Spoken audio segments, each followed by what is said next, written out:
지난 시간에 이어서 현재 저희들이 기독교 윤리의 정의론에 관해서 살펴보고 있는데, 지난 시간에는 존 롤즈의 정의론에 대해서 살펴보았습니다. 오늘 존 롤즈의 정의론을 더 살펴보아야 하지만 시간이 많이 부족하고 또 우리 학습 진도가 늦은 관계로 뛰어넘도록 그렇게 하겠습니다. 그래서 이 시간 우리가 다루고자 하는 것은 기독교 신학의 입장에서 정의론의 문제를 다루고자 하는데, 우리가 특별히 선별한 사람은 라인홀드 니버입니다. 라인홀드 니버가 가지고 있는 정의론이 무엇인지 우리가 오늘 이 시간을 통해서 살펴보도록 하겠습니다.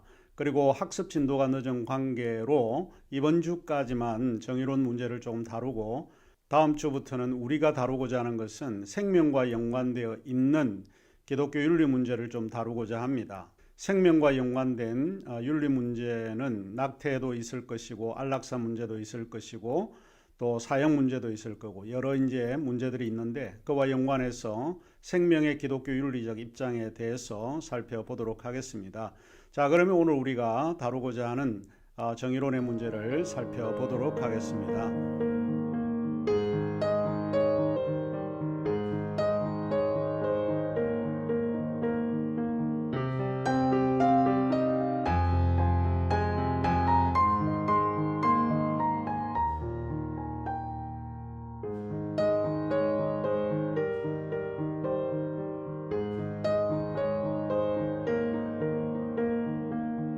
그러면 일단 우리는 라인홀드 니버의 정의 이론을 살펴보도록 하겠습니다.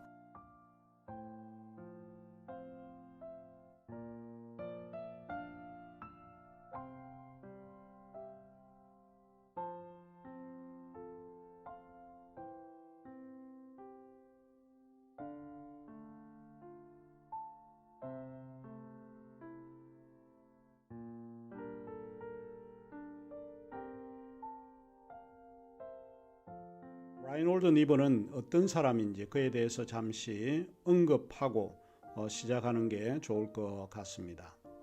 라인홀드 니버는 1892년에서 1971년까지 삶을 살았던 신학자입니다. 그는 잘 알려진 대로 개신교 신학자이고 또 기독교 윤리학자입니다. 현대 신학에서 니버를 기독교 현실주의자로 부르기도 합니다. 이는 그가 기독교 신앙을 현실적인 현대 정치와 외교에 접목시키고 있기 때문에 그런 이름이 붙여진 것이 아닌가 싶습니다.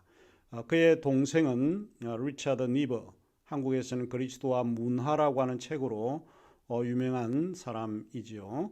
니버는 미국 미조리주 라이트 시티에서 독일 선교사인 구스타프 니버 목사의 아들로 출생했습니다. 그의 아버지는 복음주의 개혁주의의 신학을 따르는 복음주의 목사였습니다.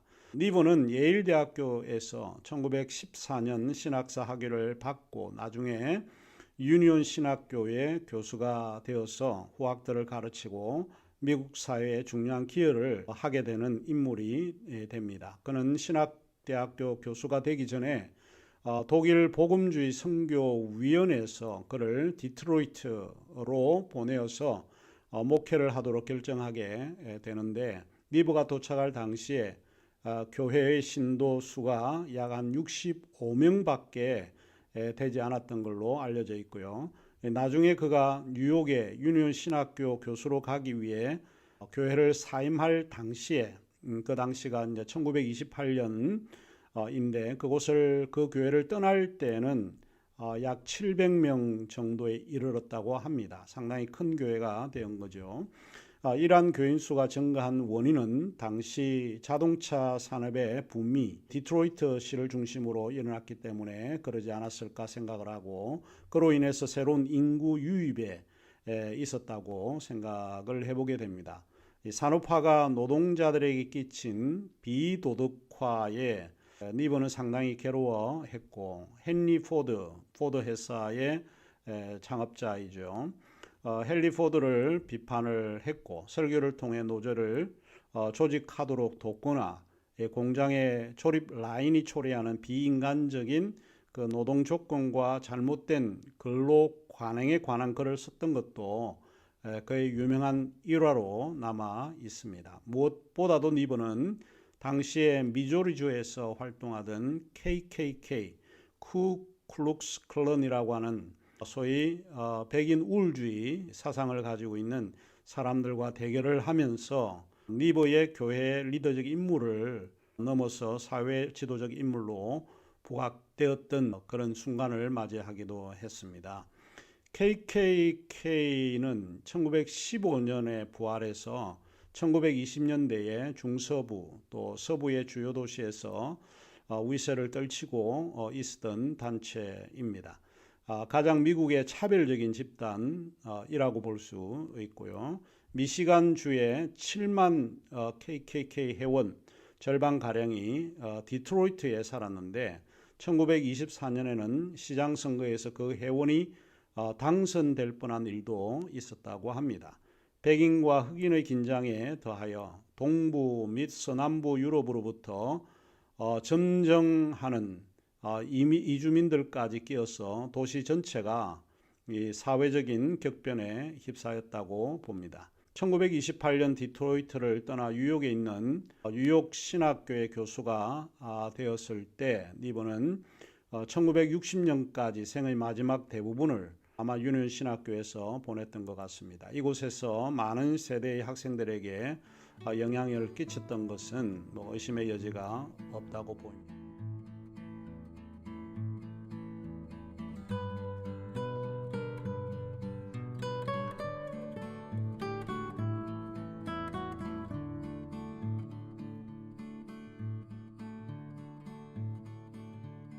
나치의 국가 폭력에 대항하여 고백교회를 세운 독일의 루터교회 신학자 디트리히 본 헤프도 그중 한 사람이라고 생각이 됩니다. 자, 그러면 이제 라이놀드 니버의 정의 이론을 좀 살펴보도록 하겠습니다. 니버는 정의를 사랑의 원리로 이해합니다. 이 사랑의 원리로서의 정의는 정의 그 자체로 규정되지 않는다는 것을 전제로 하고 있습니다.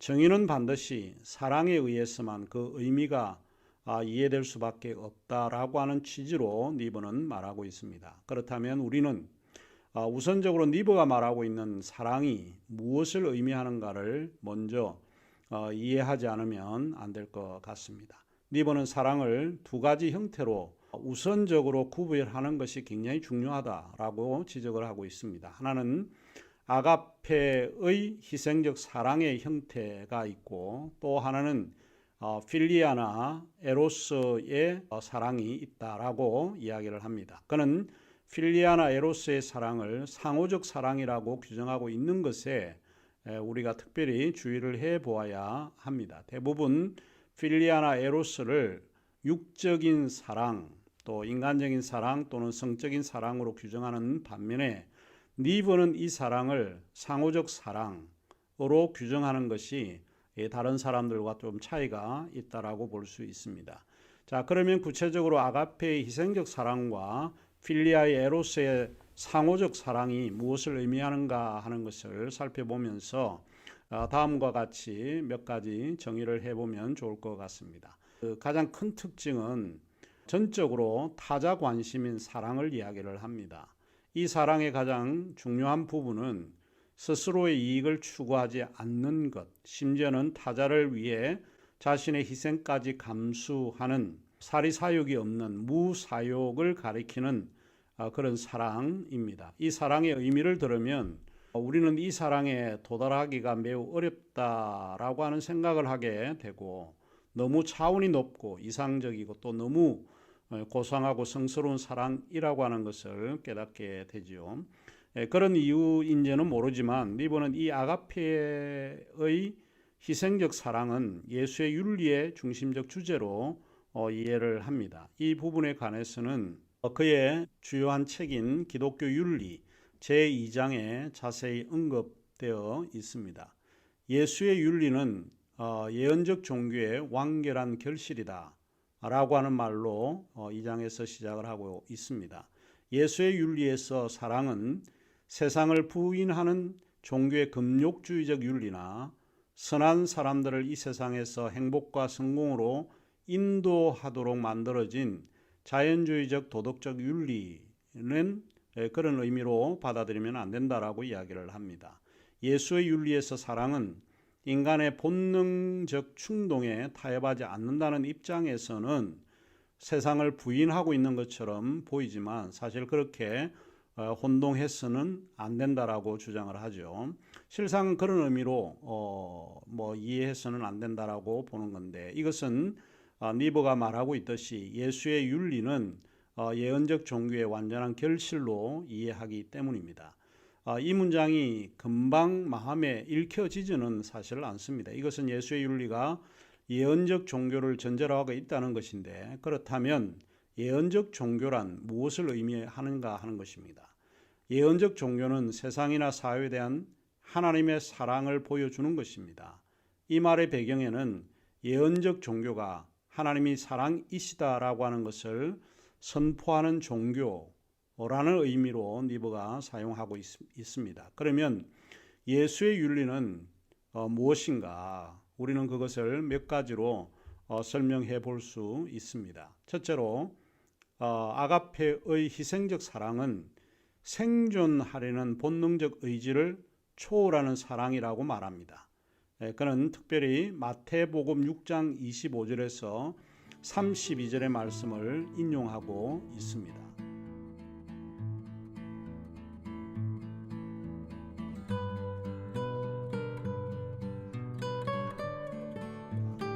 목숨을 위하여 무엇을 먹을까, 무엇을 마실까, 몸을 위하여 무엇을 입을까 염려하지 말라.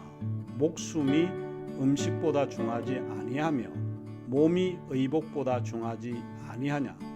그러므로 염려하여 이르기를 무엇을 먹을까, 무엇을 마실까, 무엇을 입을까 하지 말라. 이는 이방인들이 구하는 것이라. 너희 천부께서 이 모든 것이 너희에게 있어야 할 줄을 아시느니라.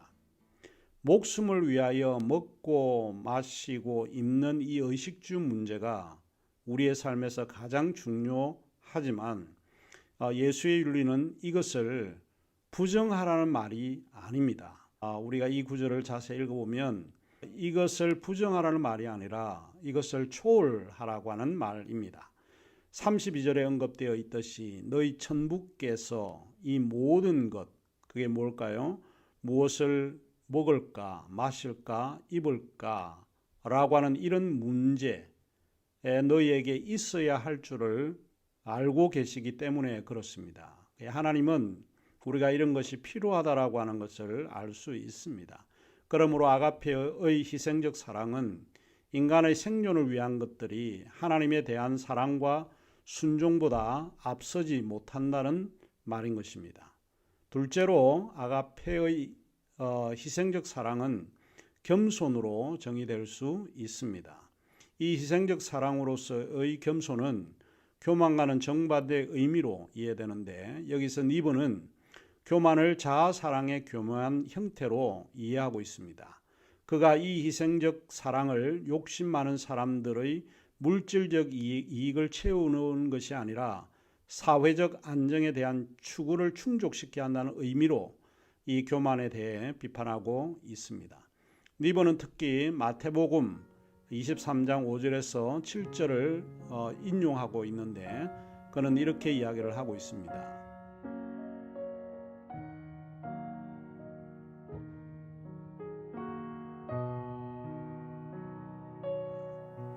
저희 모든 행위는 사람에게 보이고자 하여 하나니 잔치의 상석과 회당의 상자와 시장에서 문안받는 것과 사람에게 랍비라 칭함을 받는 것을 좋아하느니라. 자, 셋째로 이제 아가페의 희생적 사랑은 보편주의의 차원과 완전주의의 차원을 동시에 표현한다고 이해되고 있습니다.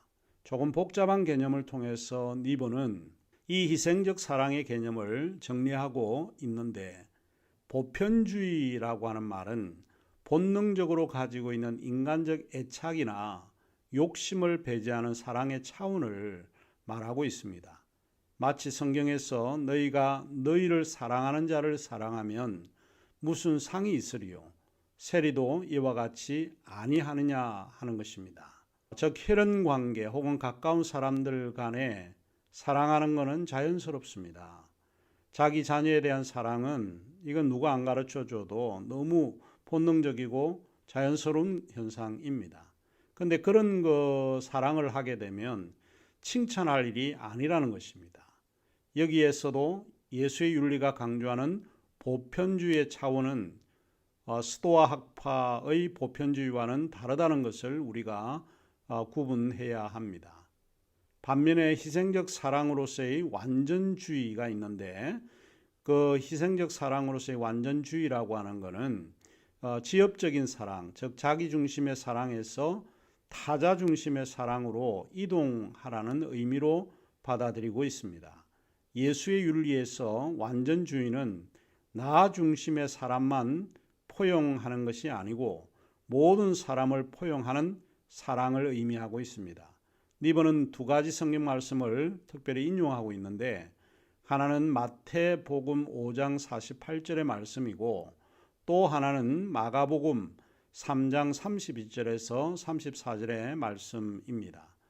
마태복음 5장 48절의 말씀은 이렇게 기록되어 있습니다. 하늘에 계신 너희 아버지의 온전하심 같이 너희도 온전하라. 이 온전하라고 하는 말로 해서 니버는 이것을 완전주의라고 표현을 하고 있습니다. 그런데 니버는 이 구절에 하늘에 계신 너희 아버지가 모두를 온전하신 것처럼이라고 하지 않고 모두를 포용하신 것처럼 너희도 모두를 포용하라는 의미로 해석하고 있다라고 보는 거죠. 그리고 마가복음 3장 32절에서 34절의 말씀에서는 누가 내 모친이며 동생이냐 누구든지 하나님의 뜻대로 행하는 자는 다 내 형제요 자매요 모친이니라. 다시 말하면 하나님의 뜻대로 행하는 모든 자들이 다 내 가족이요 모친이고 내 형제가 된다는 이 누구든지의 포용성을 지적하는 것이 예수의 윤리에서 완전주의를 말하고 있다는 것입니다. 자, 니버가 아가페의 희생적 사랑을 상호적 사랑이라고 표현한 것을 언급하고 첫 번째 사랑의 의미를 넘어가도록 하겠습니다.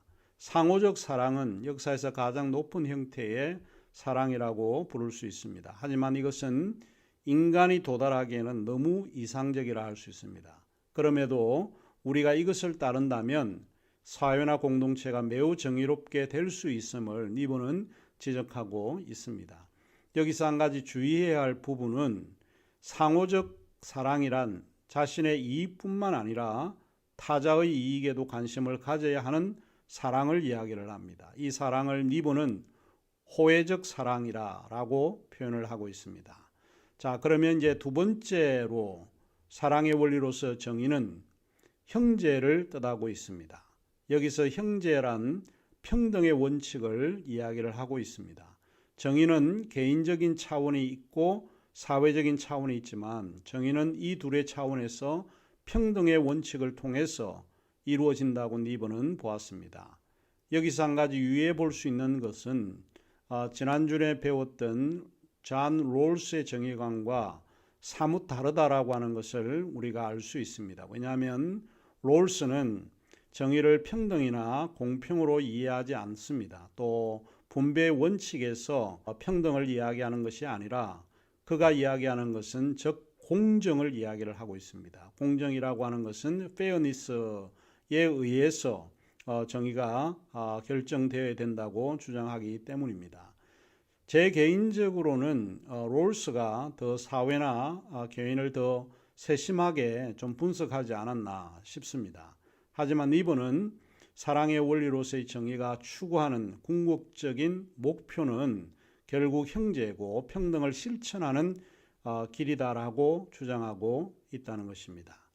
세 번째 니버의 견해에서 사랑의 원리로서 정의는 도덕적 인간과 비도덕적 인간의 변정적 관계에서 이해될 수 있다고 봅니다.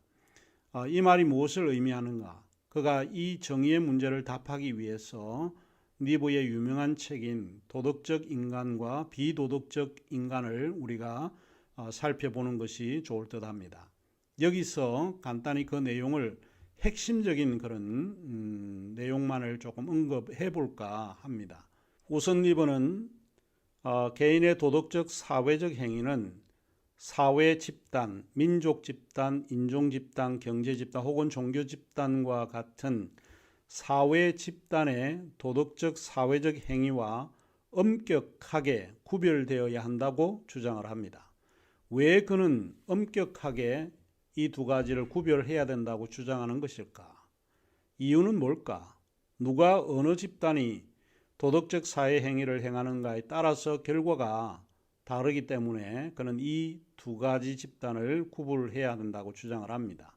이 구별은 순전히 개인적인 윤리로는 제대로 파악할 수 없는 정치적 영역들을 정당화시켜준다고 니번은 보았기 때문에 그렇습니다. 그는 이렇게 이야기하고 있습니다. 그러므로 집단들 간의 관계는 언제나 윤리적이 아니라 정치적일 수밖에 없다. 즉, 이 관계는 각 집단의 상대적인 필요와 요구에 근거한 합리적이고도 도덕적인 평가에 의해서도 결정되지만 주로 각 집단이 소유한 힘의 비례에 의해서 결정될 것이다. 이 말이 무슨 말인가 하면 한 사회 속에서 어느 한쪽이 다른 한쪽을 지배하지 못하도록 서로 다른 집단 간의 권력 집중을 방지하고 정당한 분배를 보장할 때 그 사회의 정의를 가장 바르게 유지할 수 있다는 것입니다. 그는 이렇게 이야기를 하고 있습니다. 비록 어려운 일이겠지만 권력의 균형을 잡는 것이야말로 한 사회가 열망할 수 있는 가장 높은 이상일 것입니다. 니번은 자유주의를 비판하고 있습니다. 니번은 집단적 구조가 개인의 이기적인 탐욕만큼이나 사회적 죄악을 발생시킨다는 사실을 보여주려고 시도하고 있습니다. 계급과 인종, 국가의 집단적 이기주의는 개인의 자기중심적 욕심보다 더 완강하고 일관된 힘을 가지고 있다.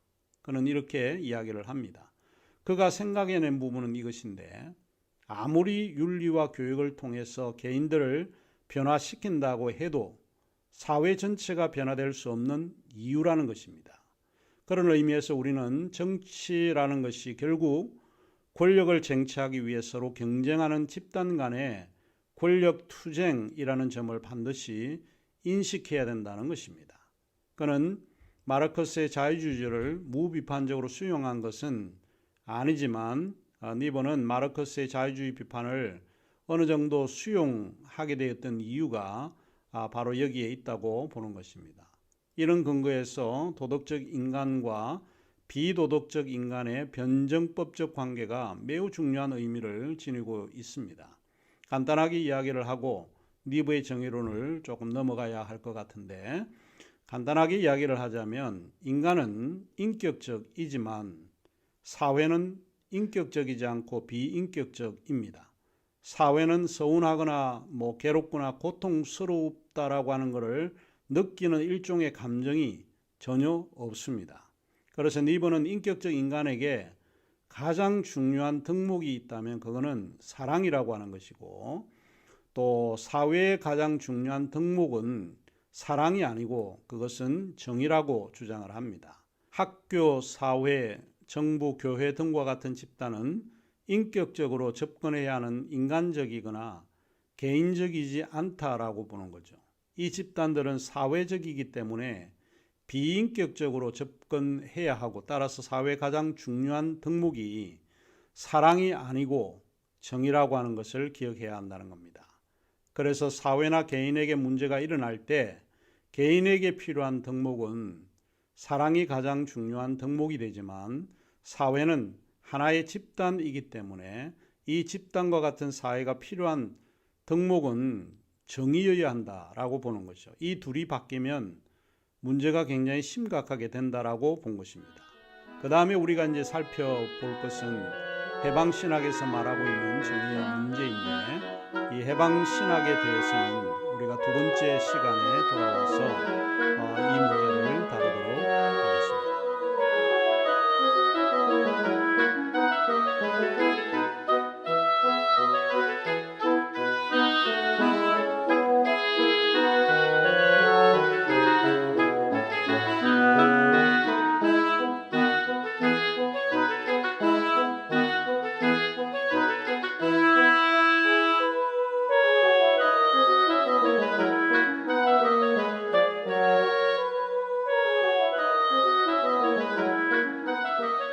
네.